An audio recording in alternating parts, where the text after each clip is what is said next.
It's hard to breathe, but that's alright. Hush.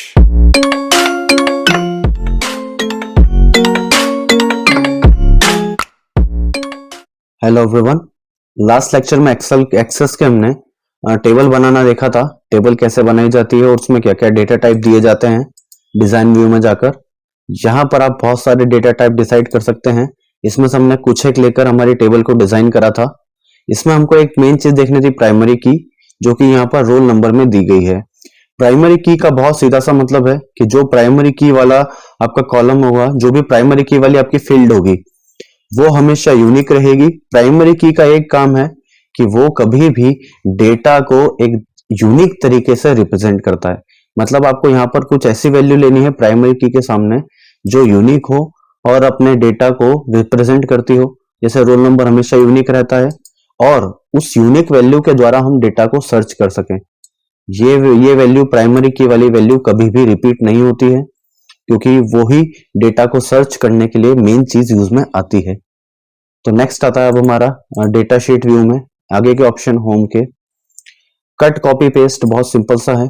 अगर आपको किसी के डेटा को कट करना है तो पहले उसको सिलेक्ट कर लेंगे और उसे यहाँ से कट कर लेंगे, और उसके पश्चात आपको अगर लगता है कि कहीं और आपको इसको पेस्ट करना है तो उस सेल में जाकर आप इसे पेस्ट कर देंगे, तो वो डेटा वहां से उठ के यहाँ पर आ जाएगा। और इसी में ही आता है अगला हमारा, तो वो रहेगा कॉपी।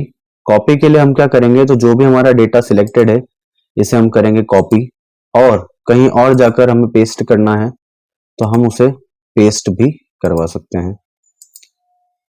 इसके लिए आपको एक चीज का ध्यान रखना होगा कि अगर आप इसे सिलेक्ट करके कॉपी करते हैं तो इसे अंदर आप सिलेक्ट करके ही पेस्ट करें। अगर आपने सेल को बाउंड्री लाइन से सिलेक्ट करके कॉपी करा है तो फिर पेस्ट भी वो बाउंड्री लाइन से सिलेक्ट होकर ही होगा। तो इस चीज का हमें स्पेशल ध्यान रखना रहेगा कि जब भी हम कभी ऐसा कुछ करेंगे तो हमें ध्यान रहे। यहाँ पर मैं श्याम वापस डाल देता हूं। इसके अलावा अगर आप चाहें तो और भी नया डेटा कॉपी पेस्ट कर सकते हैं। फॉर्मेट पेंटर क्या करता है तो हम आगे देखेंगे। पहले हम यहाँ पर फॉन्ट की सेटिंग चेंज कर सकते हैं, चाहे तो दूसरा फॉन्ट अप्लाई कर सकते हैं जिससे हमारी शीट पर दूसरा फॉन्ट आ जाएगा। यहाँ पर हम साइज ले सकते हैं। फॉन्ट ले लेता हूं मैं थोड़े नॉर्मल। यहाँ पर हम साइज ले सकते हैं जो हमें साइज लगती है हमारे शीट की। उसके अलावा यहाँ पर अलाइनमेंट होती है, लेफ्ट सेंटर राइट। तो आप जिस अलाइनमेंट को लेना चाहते हैं उसे ले लेंगे। अगला आता है बोल्ड, इटैलिक, अंडरलाइन। बोल्ड से यहाँ पर डार्क हो जाएगा, लेकिन मेरा चूंकि एरियल ब्लैक है वो ऑलरेडी बोल्ड रहता है, तो आपको ऐसा डिफरेंस सिग्निफिकेंस नहीं मिलेगा आपको। अगला आता है इटैलिक। इटैलिक से थोड़ा तिरछा हो जाएगा हमारा डेटा। अंडरलाइन से नीचे अंडरलाइन आ जाएगी प्रत्येक डेटा के अंदर। अगला आता है फॉन्ट का कलर। उससे हमारे फॉन्ट का जो भी आप कलर डालना चाहते हैं वो फॉन्ट का कलर अप्लाई हो जाएगा। फॉर्मेट पेंटर क्या करता है, तो एक जगह का अगर आप डेटा फॉर्मेट करके दूसरी जगह पर दूसरी सेटिंग अप्लाई करना चाहते हैं तो आप वहां पर फॉर्मेट पेंटर का यूज कर सकते हैं। और फॉन्ट कलर से यहाँ पर कलर हो जाएगा जो भी आप कलर देना चाहते हैं। नेक्स्ट है इसमें फिल बैक कलर, मतलब बैकग्राउंड का कलर चेंज करेगा ये। जो भी आप बैकग्राउंड का कलर देंगे वो यहाँ पर अप्लाई हो जाएगा हमारी शीट पर। अभी मैं ऑटोमेटिक ही रहने देता हूँ। नेक्स्ट आता है ग्रिड लाइंस। ग्रिड लाइंस में यहाँ पर दो ऑप्शन है, हॉरिजॉन्टल ग्रिड लाइन और वर्टिकल ग्रिड लाइन। तो यहाँ पर हमारी जो टेबल है इसमें खड़ी लाइंस को हम कहते हैं वर्टिकल और आड़ी लाइंस को कहते हैं हॉरिजॉन्टल। तो अगर आपको वर्टिकल लाइन बंद करनी है और हॉरिजॉन्टल ऑन करनी है तो आप यहाँ पर क्लिक करेंगे तो आप देखेंगे खड़ी वाली लाइनें सारे गायब हो चुकी है और केवल आड़ी यानी कि हॉरिजॉन्टल लाइंस बची हैं।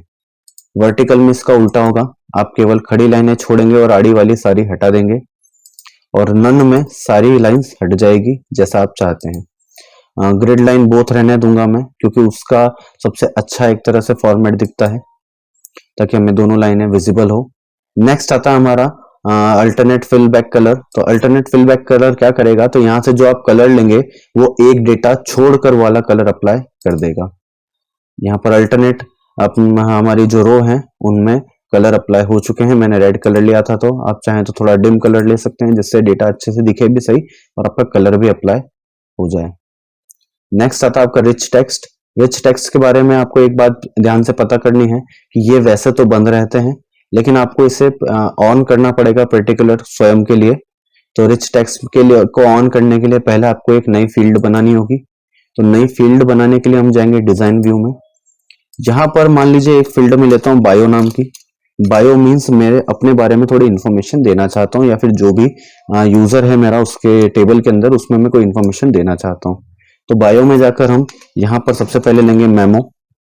रिच टेक्स्ट अप्लाई होता है मेमो के अंदर। तो आपको रिच टेक्स्ट ऑन करने के लिए पहले तो मेमो लेना रहेगा, फिर उसके बाद आएगा आपका प्लेन टेक्स्ट, वहां पर जाकर क्लिक करेंगे और ऑन कर देंगे रिच टेक्स्ट। तो इससे ये होगा कि हमारा मेमो जो है वो रिच टेक्स्ट फॉर्मेट को एप्लीकेबल रखेगा।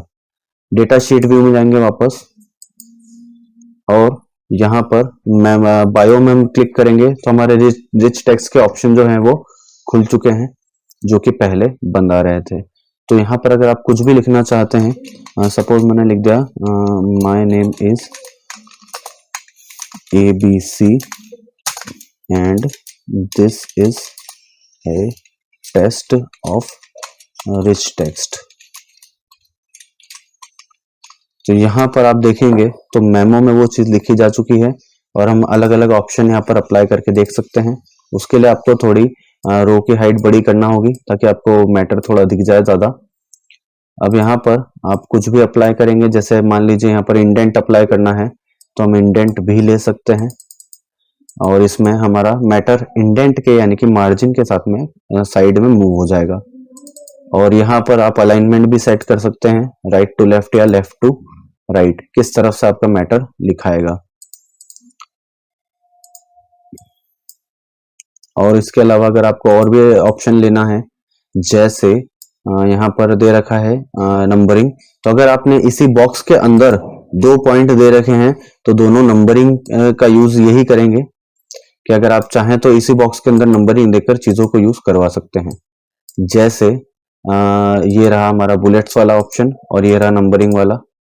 तो इसी में अगर आप और भी कुछ नीचे लिखेंगे तो वो चीज भी अप्लाई हो जाएगी। उसके अलावा आता है हमारा बैकग्राउंड कलर। तो बैकग्राउंड कलर आप देना चाहें तो वो दे सकते हैं।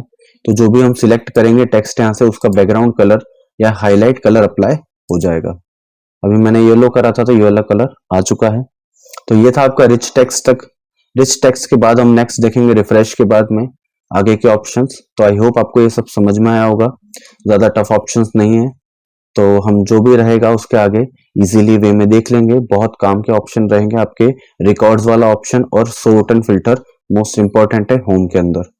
तो आई होप आपको इतना समझ में आया होगा। तो इस लेक्चर में इतना ही है। नेक्स्ट लेक्चर तक के लिए thank you and good bye.